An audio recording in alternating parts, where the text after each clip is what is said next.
Hey you all, also hi to fellow dressmakers. You're welcome to another interesting tutorial. My name is Confidence. In this video, I'll be showing you how to make this cute dress. It consists of a wrap neckline, a two-step full-flare skirt, a long lantern sleeve, and a bold waistband. So in this tutorial, I'll also be showing you how to go about the wrap neckline that wraps so well around your neckline with no form of gape or excess around the neckline. So if that is what you want to learn, kindly watch this video to the very end and let's get right into it. I'll be using these two different prints for this style and it's not deliberate, but I will spare you the stories. But you will need 3 to 4 yards depending on your size and how long you want the flare to be. The shorter the flare length, the less the quantity you will need for this style. And this fabric is chiffon like, is not stretchy at all. Go ahead and use any fabric of choice as long as it will suit this style. I'll keep the fabric aside, then we'll draft the upper parts, and I'll be starting with the front.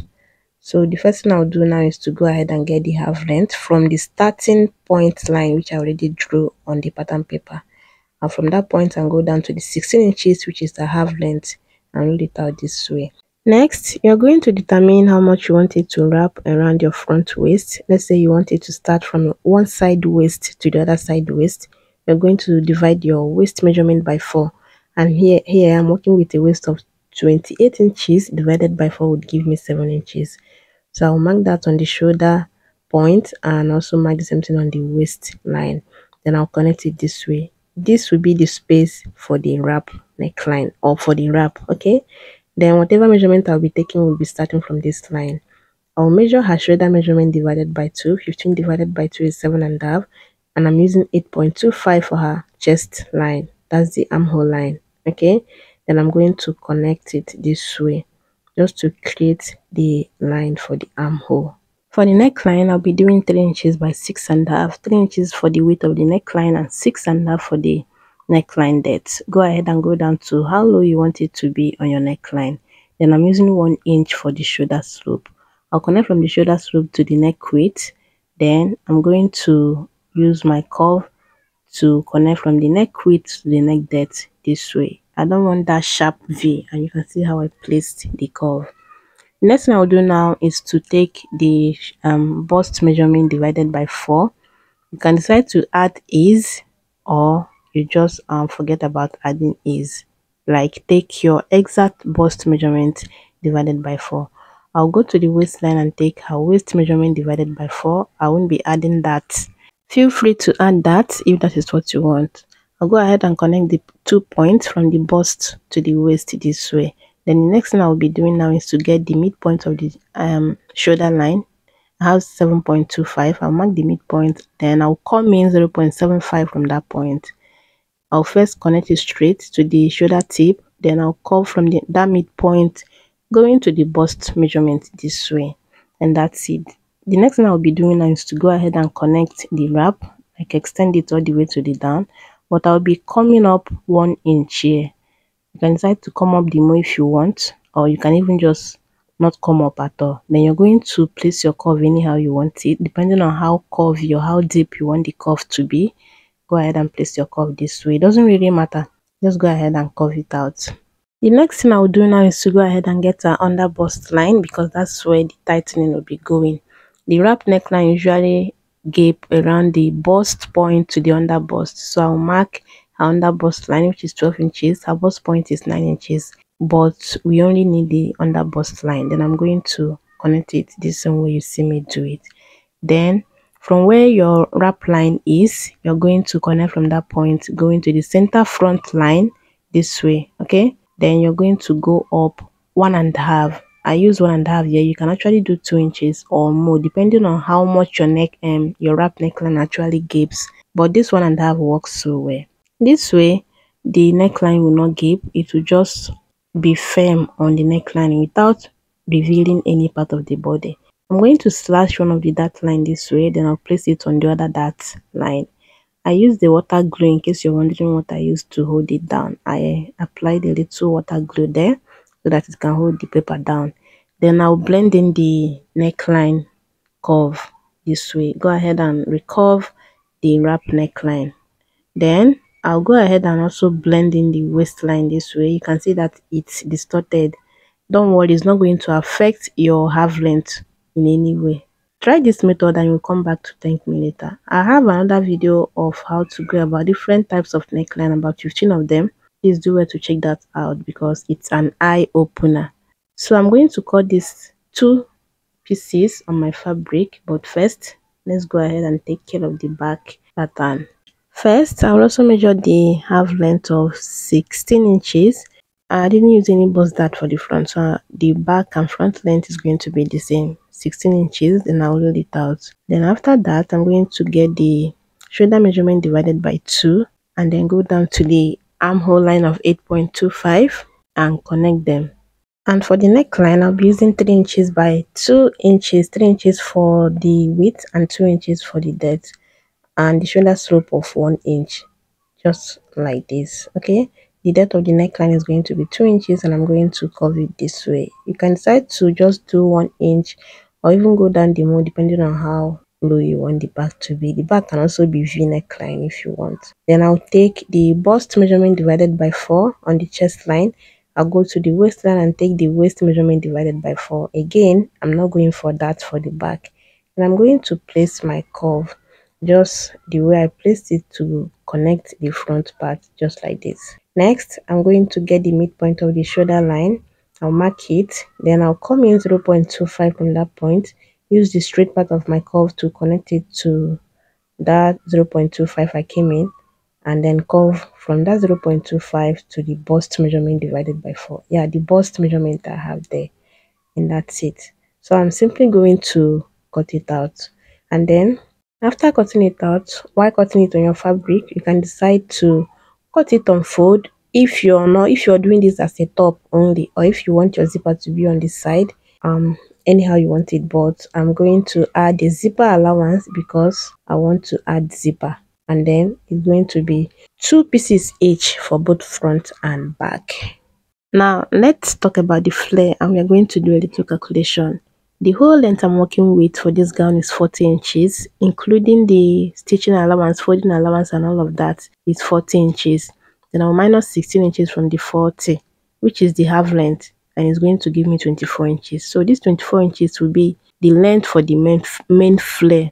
And you remember there's an overlay flare which is going to be 10 inches shorter, and that would be 14 inches. When you minus 10 inches from 24, it's going to give you 14 inches. So the 14 inches will be the length for the overlay flare, and then the 24 inches will be the main flare or the underlay flare. Okay, now to get the radius, you're going to divide her waist measurement, which is 28 by 6.28, and when I do that, it gives me 4.45859.873, which I will just approximate as 4.5. Okay, now 4.5 will be the radius. Then to fold your fabric, you're going to plus the radius plus the length of the flare, and it's going to be length plus radius. That's how you know how to fold the fabric, so you don't waste it. It's going to be 24 plus 4.5, and that would be 28.5. So the width, both the width and then the length of the fold is going to be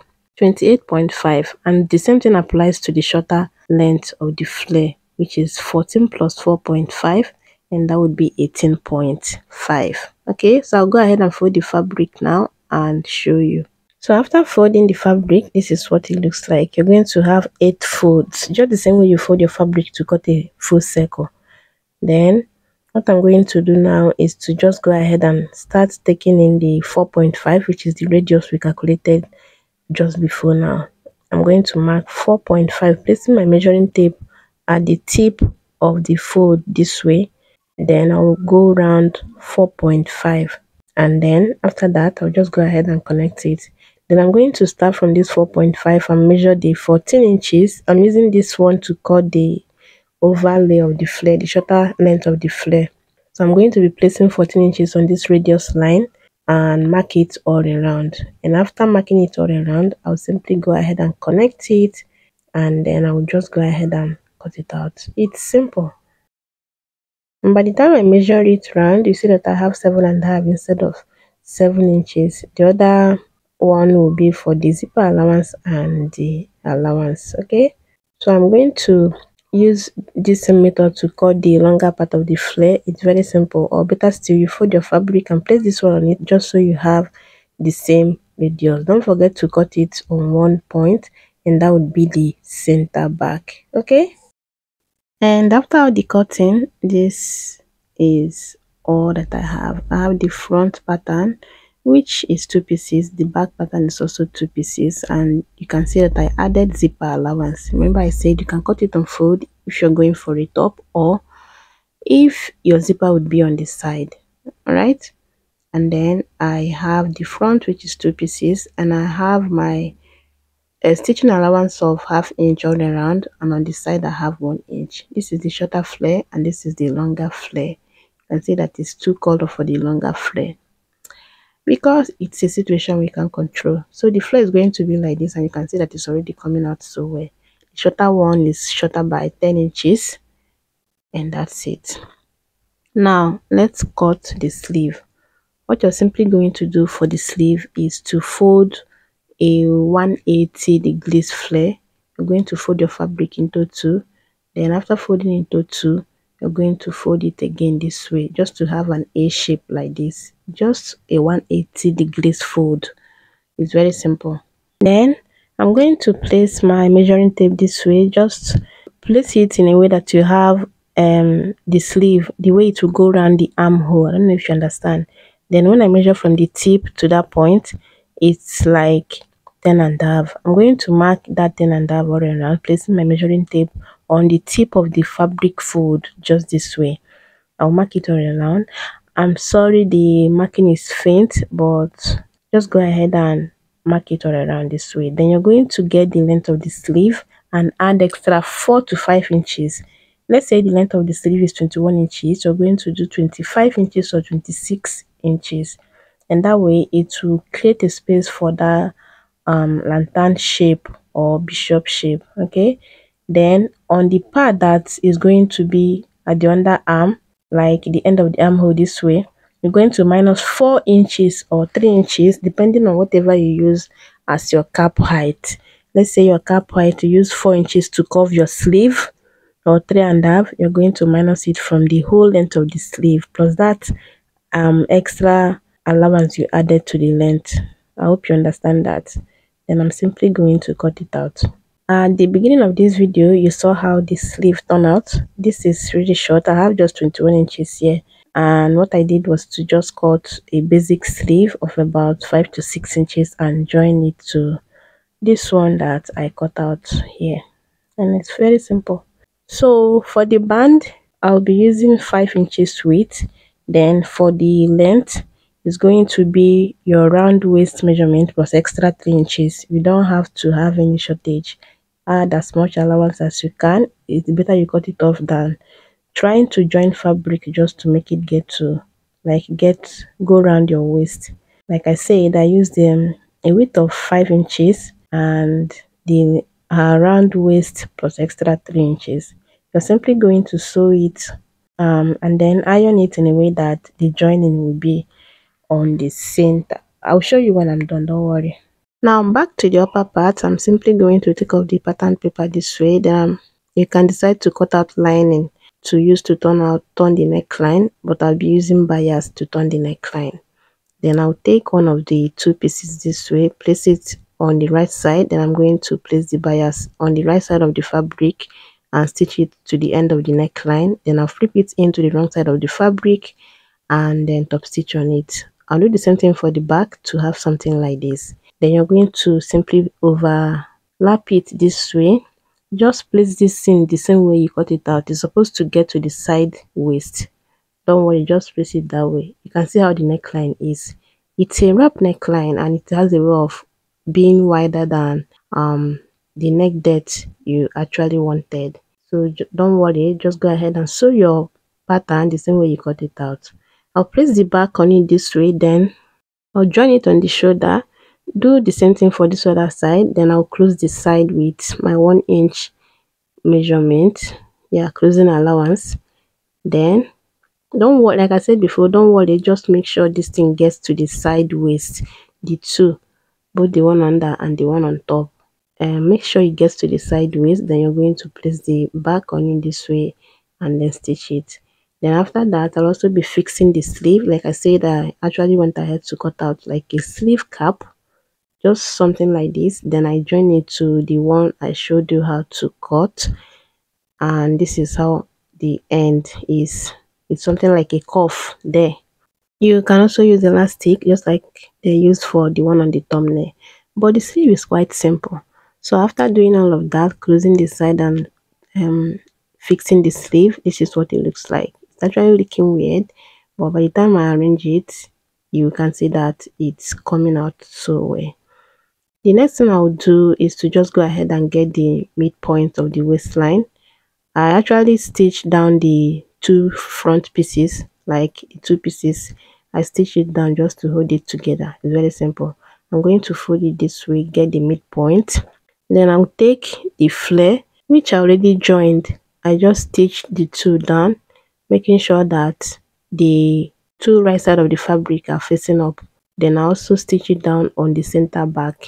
That's the zipper part. I'll get the midpoint, then I'm going to place it going to the midpoint I have on the upper bodice. Then I'm going to join it from one end to the other. Don't worry, if you pin it down on the midpoint, if there's any excess on any side, like the two sides, you're simply going to give it tiny pleats, or you cut it off if you don't want any pleats. Okay, so after joining, this is what it looks like, and you can see the tiny pleats I have here because I want it to add to the fullness, plus the waistband is going to cover it, so I don't have to worry about people seeing the tiny pleats or not. Now I'm going to get the waistband, which I already turned and ironed like I said before. I don't know if you can see the joining, but I ironed it in a way that the joining is on the center of the band width. Okay, so you're going to place that joining going to the fabric, yeah, the gown, and then you're going to cover the waist joining ½ inch down. The band is going to cover the waist joining ½ inch from the waist joining down, right? It's just going to be ½ inch from the waist joining down. That's how you're going to place it.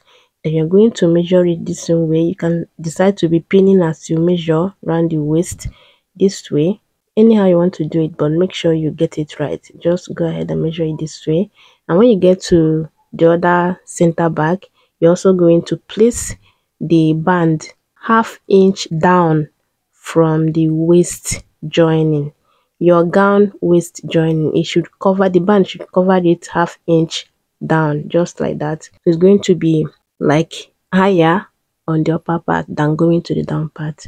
Then you're going to stitch it on both ends, and after that you're going to hold it this way, making sure that the two center, yeah, the two waist joining are matching up.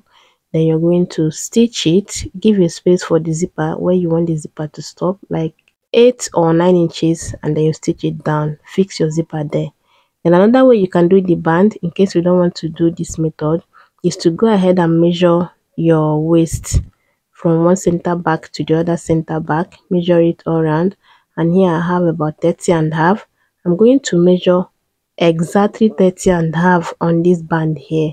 Make sure you do not stretch it or like fold the band. Then you're going to measure it. Here I have 31 inches because I have trust issues.